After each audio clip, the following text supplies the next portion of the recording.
Hi, everyone. Welcome to this week's WilmingtonBiz Talk from Greater Wilmington Business Journal. I'm Vicki Janowski, editor of the Business Journal, and this week we are discussing a significant news event for our region that took place yesterday, and that is the next step in the development, potentially, of offshore wind off of the coast of Southeastern North Carolina. If you are a loyal Business Journal reader, you would have already seen the news alert that our reporter, Johanna Still, who's been following this issue, sent out yesterday after the bidding auction closed from the Bureau of Ocean Energy Management for two parcels offshore, about 17 nautical miles away from Bald Head Island, that were provisionally awarded to two different companies. And that was TotalEnergies Renewables and to Duke Energy Renewables Wind. Those two companies combined bid a total of $315 million for the rights to plan and to develop those two wind farms off in that area.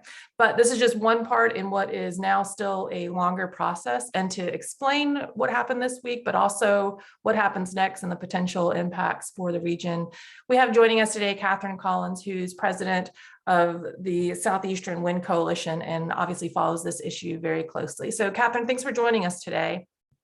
Thanks for having me, Vicki. I'm excited to chat. So just to start off with, can you kind of explain and break down, what was the significance of yesterday's bidding auction, and how did it get to that place that we saw yesterday? Yeah, I mean, certainly a significant milestone in offshore wind for the Carolinas, especially for North Carolina. This is something that's been in the works for a very long time. These areas off of Wilmington, sometimes called Carolina Long Bay, have been under review and development for over 8 years. And so there had been a pretty significant pause in exactly how BOEM, you mentioned the agency that leases these areas, had been looking at the Wilmington East wind energy area. And it really started to move fairly quickly over the last year. And that was because at the end of the Trump administration, there was an offshore oil and gas moratorium put in place that was intended to cover North Carolina down to Florida. And toward in the last days of the administration, it was determined that that actually included all forms of energy leasing, including wind leasing. That moratorium goes into effect July 1st, 2022, so in a few weeks. And in order to make sure that North Carolina could take advantage of the offshore wind resources off the coast that have been under development for so long, BOEM, at the urging of both Governor Cooper as well as a bipartisan coalition of House members of Congress from the state of North Carolina, decided to move forward with that lease auction. And so in that culminated in yesterday's auction with the Wilmington East wind energy area, about 110,000 acres off. It's actually the area that was leased. They had winnowed it down a little bit further, so it's actually 20 nautical miles off the coast of Bald Head Island, and then between 24 and 30 miles off the coast of the mainland of North Carolina.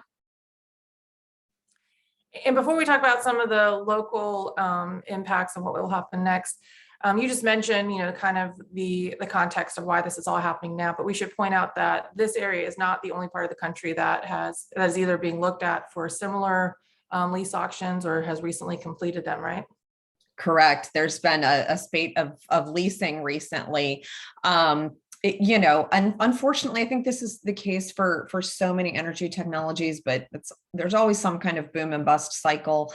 And it's definitely been that way for offshore wind energy areas. We saw some early leasing during the Obama administration, during the early part of the Trump administration, a good bit of leasing, and then toward the end, that really kind of hit pause. And with the Biden administration and the 30 gigawatt offshore wind goal that administration has put in place, they've really put a lot more emphasis and resources on not only leasing wind energy areas off the coast of the United States, but also in moving some of those permits forward. It is a very lengthy permit process. So once those areas are leased, there are years of permits that are required, and studies, stakeholder processes, et cetera. And so what we've seen is a number of leases recently. Most notably, folks talk a lot about the New York Bight, which is an area up off the coast of New York, New Jersey. That area was leased about a month or two ago, and 6 wind energy areas, I believe, went for over $4 billion. So a lot of excitement in the offshore space, and a lot of folks who are, a lot of companies that are looking at how can they enter this market, what are going to be the markets where they see a path to offtake, where they can sell this energy, and then how do they, how do they get started and get through that process. So that's what we're seeing right now. Yeah, and when we talk about these numbers, when you mentioned the New York Bight lease or auction one, I mean, that was a record breaking level of amount of money to spend there, and almost like $9,000 an acre is what that translates to. So when we look at that, and then yesterday's bids, and there were several companies that were bidding throughout the day in order to get these provisional rights. Why is there such a large amount of interest in terms of talking about this level of investment from these energy companies? I mean, there is so many energy companies right now have clean energy. It's not even goals, right? They have figured out that how to incorporate clean energy into their investment portfolios. It's extremely important when looking at the longevity and health long term of these businesses. You've got almost all of the investment comes from really large oil and gas majors around the world. So the 7 largest oil and gas majors were all qualified bidders in yesterday's auction. The winner of one of the areas, TotalEnergies, is an oil and gas major based out of France. And so again, these are businesses that say, okay, we've previously made plenty of money in the oil and gas industry, but we're not going to continue to be able to see those kinds of investment opportunities and profits as countries move away from fossil-based fuels. And so they see this as the next step in a place where they can put solid investments, continue to generate the energy that the world demands, but do so in a much cleaner way. So now that these 2 companies have received the provisional awarding of these bids, what's the next step? What happens now? So the leases will be finalized in the next couple of months. They need to be finalized before July 1st, 2022, when the moratorium takes effect. There is every anticipation that will occur. And after that, it will be a few years of permitting. And the biggest hurdle in any offshore wind development is going to be your offtake. So who's going to buy the power? In the case of the North Carolina leases, the buyer will almost inevitably be Duke Energy in some way, shape, or form. Clearly, they're very interested in offshore. This is why they are one of the provisional winners of the lease. We're very excited to see, the momentum continue. We've seen a lot of excitement and a lot of openness to offshore wind at the utility over, throughout the last year.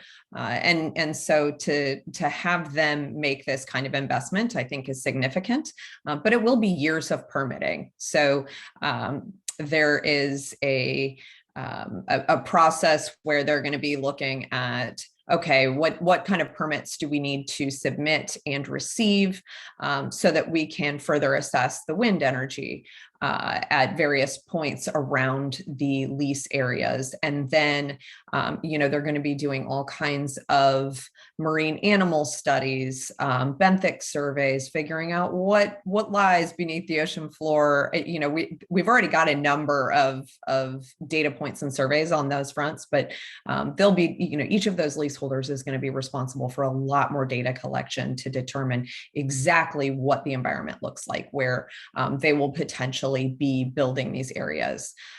Right now, Duke, if we look at Duke's carbon plan, they're in this carbon planning process through House Bill 951, which was the energy legislation that was passed at the state level, mandating carbon reductions of 70% by 2030 and and carbon free by 2050.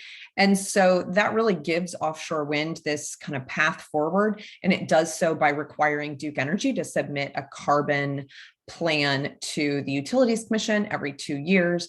SCWC, along with hundreds of other stakeholders, has been involved in this process. And so as we've been listening into these meetings and participating as a stakeholder in these meetings, I think what we've heard is that an optimistic timeline for offshore wind, whether it is from the Kitty Hawk wind energy area, which is the lease owned by Avangrid Renewables up in Northeastern North Carolina, and or the Wilmington East wind energy area that was just leased off the coast of Wilmington. We're probably looking at aggressively a 2029, 2030 timeframe before we would see those electrons flowing onto shore. And real quick, and I do want to kind of talk about how that equipment might actually get from shore to water. But first, before we leave the companies and the role Duke Energy would play, has that worked? Has that happened in other recent leases or auctions in terms of the supplier and then potentially the buyer of that generated power and energy, coming from the same company? How does that dynamic? Yeah, that dynamic is most closely mirrored in Virginia. So Virginia is the only other state with wind energy leases where you've got a vertically integrated utility. And so Virginia and Dominion Power have been very aggressive in developing offshore wind, and right now have a large, 25 somewhere, the amount of power changes, but it's somewhere around the neighborhood of 2,500 megawatts of offshore wind generation that they expect to build to actually start construction in the 2024 timeframe. And so that wind energy area was leased by Dominion, very similar to what Duke has done. It's actually leased by their unregulated arm. So most regulated utilities also have an unregulated arm where they're able to work and develop in unregulated markets outside of their kind of core territory. And so Dominion, had this same setup where their unregulated arm purchased the lease. Duke's unregulated arm has purchased the lease, and then they will work through a process with the regulators to try to sell either, again, the project or the power back to the regulated utility, and then those costs are recovered by the utility customers. And then in the case here, we have 2 leases for this geographic area in the water. Duke having now successfully auctioned for one, and then also you mentioned earlier Total out of France for the other. So I know at one point when they had discussed breaking it into 2 leases instead of one, there was some mention that might make it more competitive and help on that end. Do you see that working in terms of having both companies generating? Yeah, I mean, in our opinion, that's an ideal outcome. The more competition that we've got, the more. So when I say competition, just meaning competition of development. If you think about in North Carolina, we've got a lot of solar development, and the adding of new solar developers has really helped to drive down the cost of solar across the board. And that's because the more companies that you've got in the space, the more likely they are to sharpen their pencils. You also bring a lot of economies of scale as you start to ramp up an entire industry. We certainly see the industry ramping up along the East Coast. The Northeast is going to be bringing a lot of the supply chain here to the East Coast. We're already seeing some of that materialize in Virginia and North Carolina, certainly in the Northeast states where they are aggressively recruiting these companies. A lot of really amazing supply chain news. And so with additional companies in the mix, you've also got this ability to bring in more a diversity of suppliers to the state. as well as to be out there doing the education and just getting people familiar with the technology, with the projects, with what this might look like, feel like, as we move forward through the development process. So in our minds, it's great to have, the more voices that we've got out there talking about offshore wind, the better. So let's talk a little bit about that ramping up of an industry. What kind of suppliers, what kind of manufacturing tends to need to be taking place near the site, really? Like, should we start thinking about and expecting to see people setting up camp off in this region, or to be able to access, this area? And then also, do a lot of these companies tend to want to wait to see how the permitting process is going to go before, or do they feel like they need to go ahead and start in with the infrastructure early, like, coming up? Yeah, that's a great question. It's a combination of both. I mean, there are 8,000 components in a turbine. The manufacturing supply chain is significant. The very large components that we see and that most people think about, so the blades, the nacelles, the towers, and the foundations, those all have to be manufactured, or final assembly needs to take place on the coast, so in the port. So that's where the port assets become extremely important.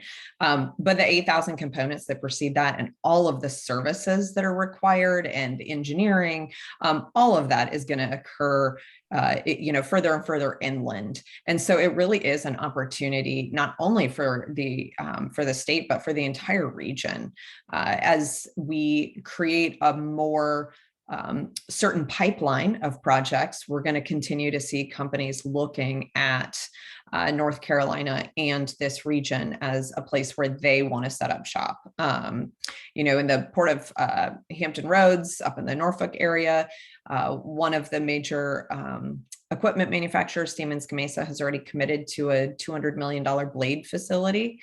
Again, these blades are the length of a football field. This facility will be in the port and manufacturing those blades. But in North Carolina, we manufacture fiberglass that's used in those blades. We also manufacture, using that fiberglass, the actual fabric that is the most that makes up the largest portion of a blade. So there are a lot of companies that do things like that. I mean, think about steel with Nucor up in Northeastern North Carolina, tower manufacturing, all of that has a great chance of taking place in North Carolina if we play our cards right. Roll out the red carpet as best we can, because that's what states in the Northeast are doing.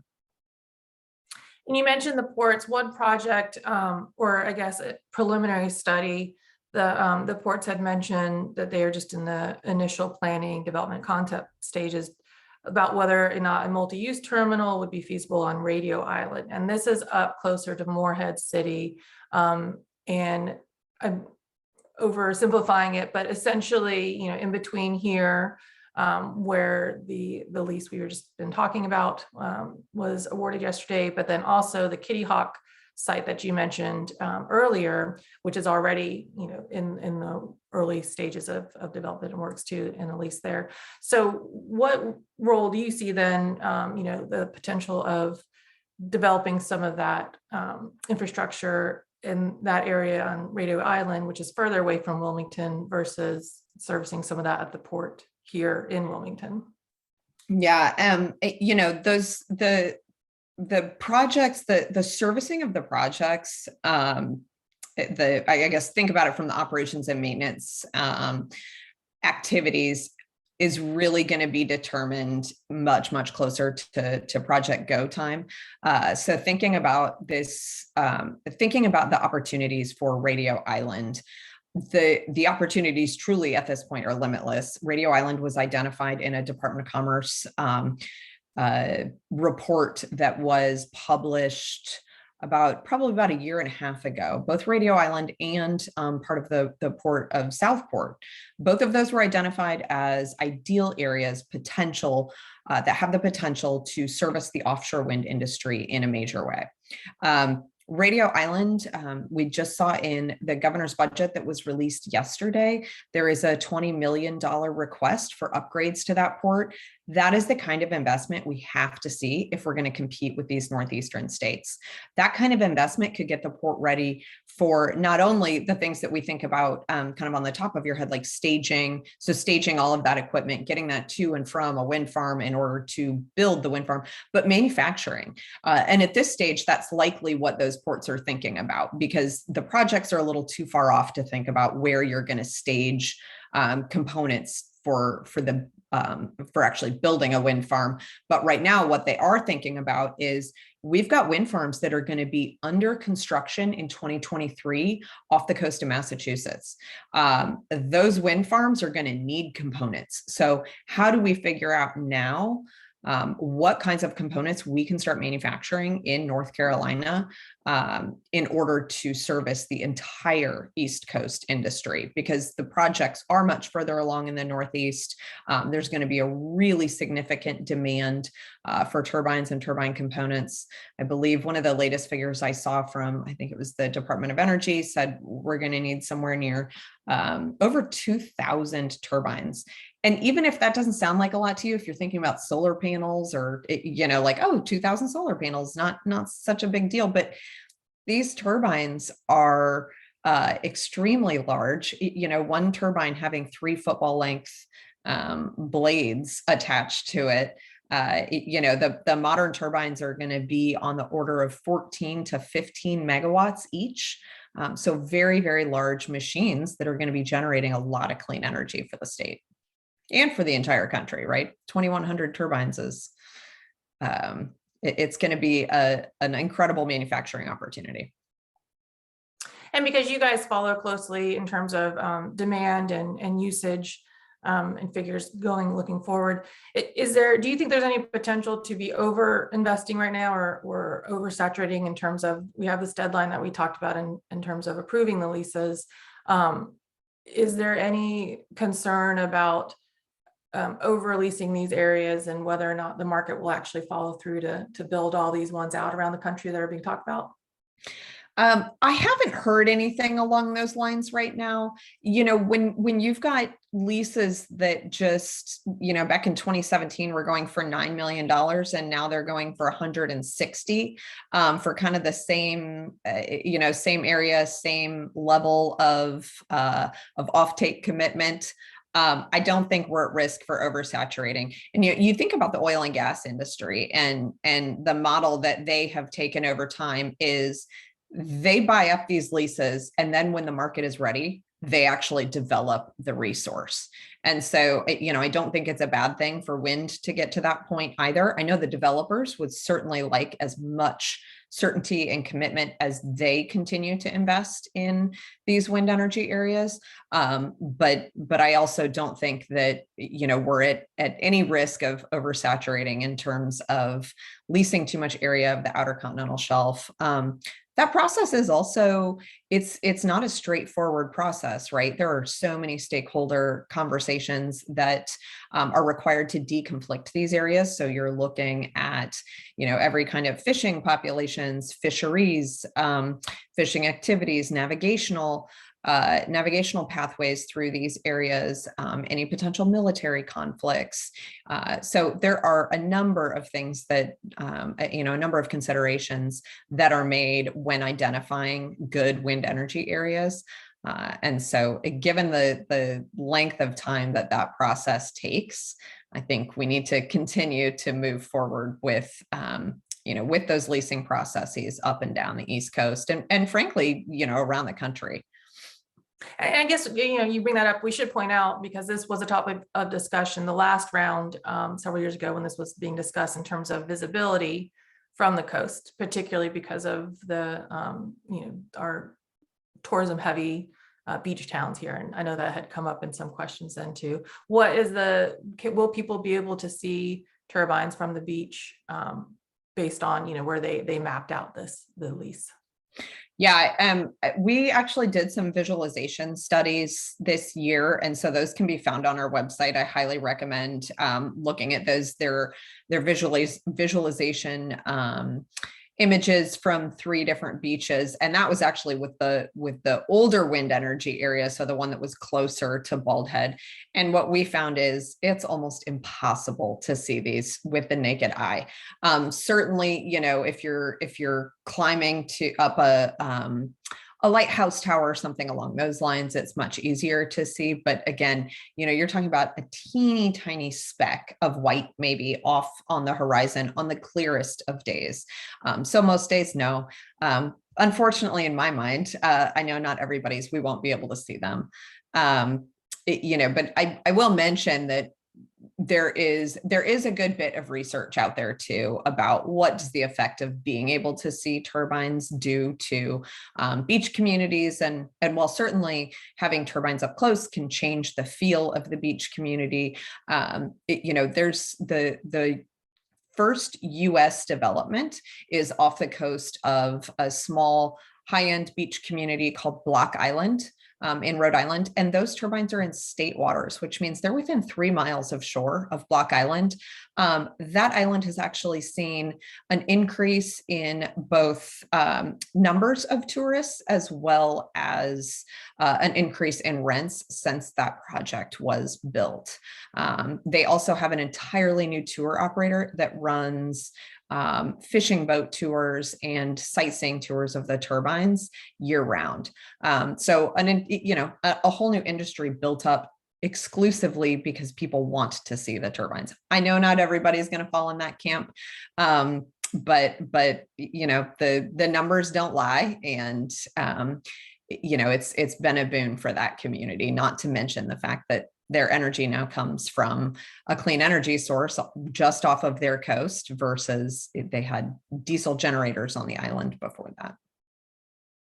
All right, Catherine. Well, thank you very much for joining us today. Before we run out of time, I wanted to just point out to everyone, if you're watching this or if you're following back up on this later through our podcast, the next issue of the Business Journal, which comes out May 20th, our cover story will dive into a lot more of the information and issues coming off of yesterday's news and announcement. So you can stay tuned and read more about that next week when it goes online and the new edition comes out on stands. But thanks very much, Catherine, today for giving us an overview and breaking down some of those specific questions. Obviously, a lot of information around this issue and a lot more steps going forward in an issue that we'll continue to cover from the Business Journal. Thank you, everyone, for watching, and we'll be here again next week at the same time on Thursday. Next week, we're actually going to be talking about the Indigo project in Southport and checking in with the developers to see where that project stands. So I'll see you back here then. And for everyone else who has tuned in or has other ideas for future biz talks, feel free to write us at newsroom@wilmingtonbiz.com, and I hope you all have a great rest of the day. Thanks, Vicki. Thanks for having me.